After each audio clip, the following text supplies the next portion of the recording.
Hey friends, first off, yes, I am wearing a Pizza John shirt because it's 2012 and I'm a fucking nerd. So I wanted to be real relevant and talk about the Roseanne reboot.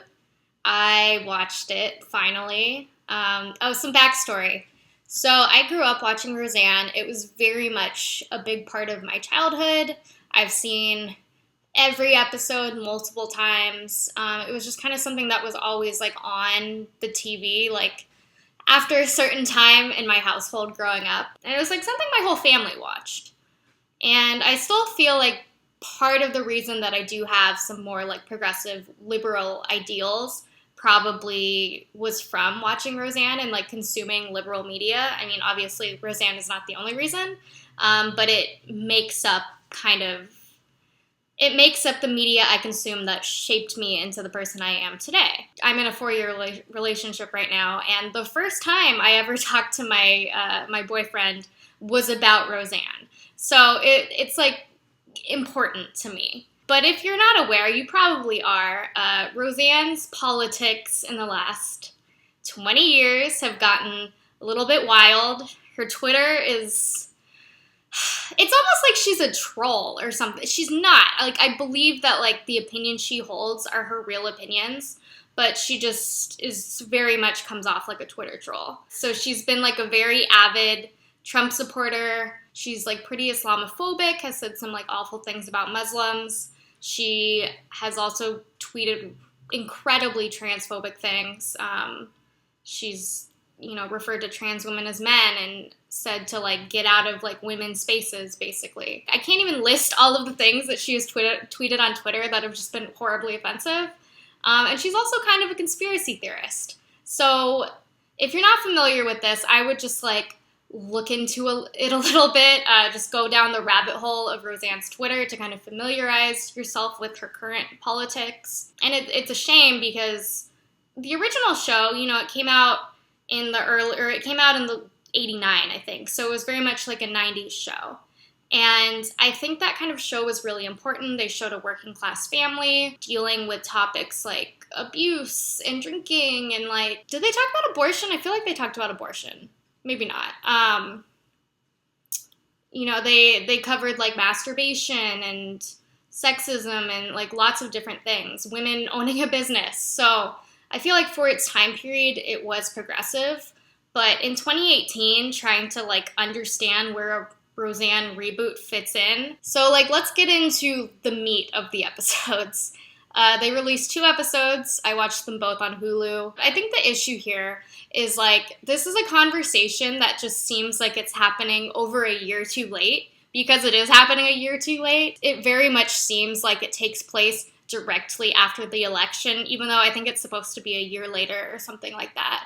So when you see Jackie walk in with a nasty woman shirt and a pussy hat on her head, it's just a little bit cringy and just seems very out of place because I feel like the national political conversation has moved on, or at least trying to move on. I know I know Trump and a lot of Republicans still want to complain about Hillary, but she's very much out of the political conversation at the moment. I just found the politics of that episode to be incredibly tone deaf. There's one point when they're gonna, say grace at the dinner table, and Roseanne tells Jackie oh, do you want to take a knee? Which was just fucking the joke was Jackie was against police brutality, which is not funny to what I'm assuming is a mostly liberal audience. And it's also really weird too because I kind of voiced my hesitations before watching it on Twitter, and I got a lot of conservatives responding to me, being very much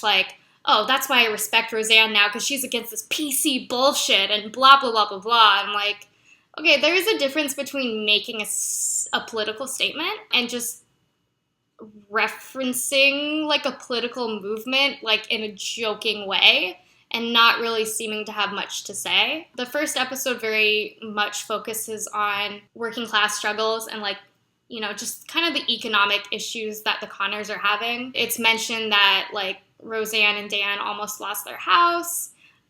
Becky is selling her eggs because she needs money. Darlene lost her job and she moves back in with them. Because, like, the original show was very much a white working class American show.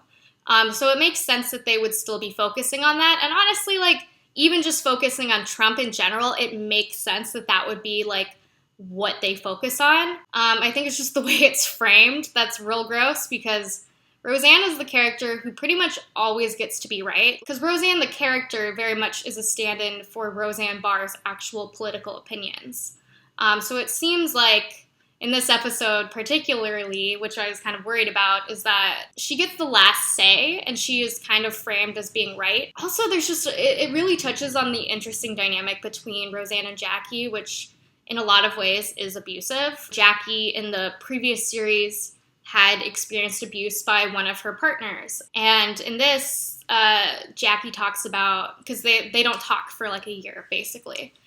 So in the reboot, Jackie talks about Roseanne constantly putting her down and calling her stupid and making her doubt herself. So it was just a lot of like elements of abuse and like gaslighting and things like that, which is touched on by Jackie, but I don't think is fully addressed within the context of the show, because at the end of the episode, Jackie apologizes to Roseanne. Roseanne doesn't apologize. I don't know. I just want for Jackie deserves better, I think. Like, I just want for Jackie to be treated right and to, like, get the apology she deserves.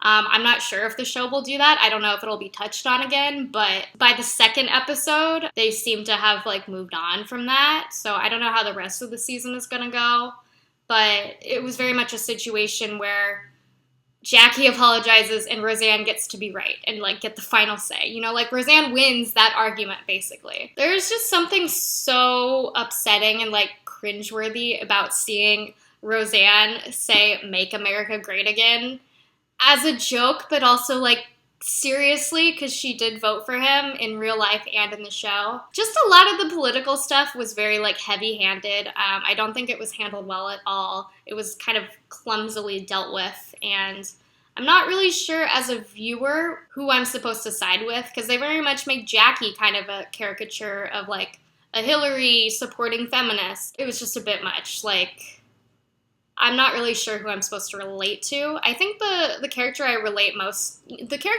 was most excited about, and the reason that I really finally let curiosity win and decided to watch the first 2 episodes is because of Darlene. And Darlene was my favorite character. Looking back, I think I definitely had a crush on Darlene. Yeah, it was great to see her back as a mom. There's a storyline where her kid is kind of playing around with his, like, gender expression, and she's just, like, the mom that, like, I am so happy exists, I guess, on television. I'm very, like, protective of Darlene, and also Darlene's fucking hot. Like, she's still dressing, like, she's still wearing, like, flannels and, like, ripped jeans and Converse, and I'm really into it. It's great. It's a good time for everyone. I guess my main issue with this is that a lot of people are saying, well, it's just a show, get over it, you know, separate the art from the artist, whatever.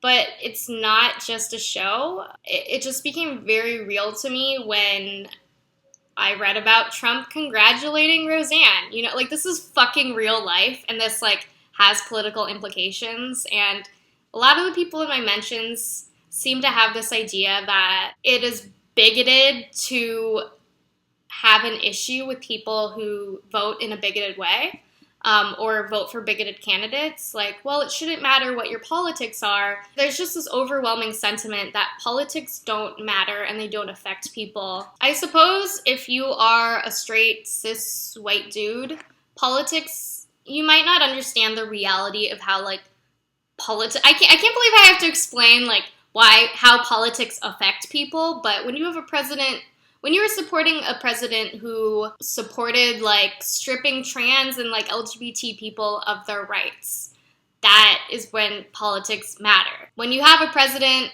who wants to get rid of universal health care, that's when politics matter. These affect people. When you have a president that's actively and vocally supports police brutality, that's when politics fucking matter. I can't believe I have to explain why politics matter, but I think a lot of people who generally aren't affected by immigration bans or, trans people not being allowed in the military or stripping, like, people of their ability to, like, get an abortion. If those things don't affect you firsthand, I guess it's probably very easily to be disillusioned and disenfranchised and feel like the effects of politics are kind of nebulous and it's all the same shit.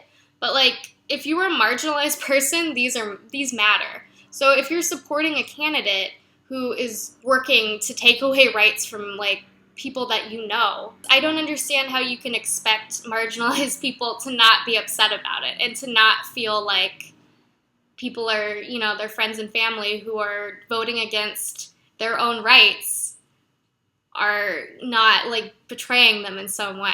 I do think that it is important to show the reality of, like, this is the conversations that Americans are having right now, where people are politically divided, where, one person voted for Trump, one person voted for Hillary, those are real and those are happening. I think in order for it to be done in, like, a meaningful way, I think it needs to be framed correctly and to have a succinct point that is in line with reality. I don't think that the reboot had a succinct point. I think they made a lot of jokes. The jokes were basically pointing out, like, oh, here's a political movement. Oh, here's a candidate. The joke was kind of like, haha, you recognize this one thing that happened a year ago. Pussy hats, like, take a knee, whatever. Oh my God. Also, there was a moment when Roseanne calls Jackie a snowflake, and it was just something I just did not need to see on television. It was just like an out-of-body experience where I'm like, wow, here's this person that I grew up watching calling someone a snowflake on television. This is the level of, like, political discourse has, like, transcended into this onto television and is almost retroactively making me think about the original series in a different way. Felt like my childhood was getting punched in the face a little bit. So I don't have a problem with portraying these very real conversations that happen between politically divided families, especially, like, in the Midwest. However, it wasn't handled well, and I don't really know what the message was. The message was Roseanne is always right, and, even though she's bullied Jackie for years and, like, profoundly affected her self-esteem and mirrored some of her past abusive relationships, like, Jackie's the one who apologizes, and it ends on a joke. I just don't think that Roseanne has anything of substance to say about this, and that kind of makes sense when you go through her Twitter. She's kind of just like a massive troll, and that's what this episode felt like. Just 20 minutes of Roseanne just trolling the audience is what it felt like. Did any of y'all watch it? What were your thoughts on it? I don't fucking know, dude. It's... Ugh.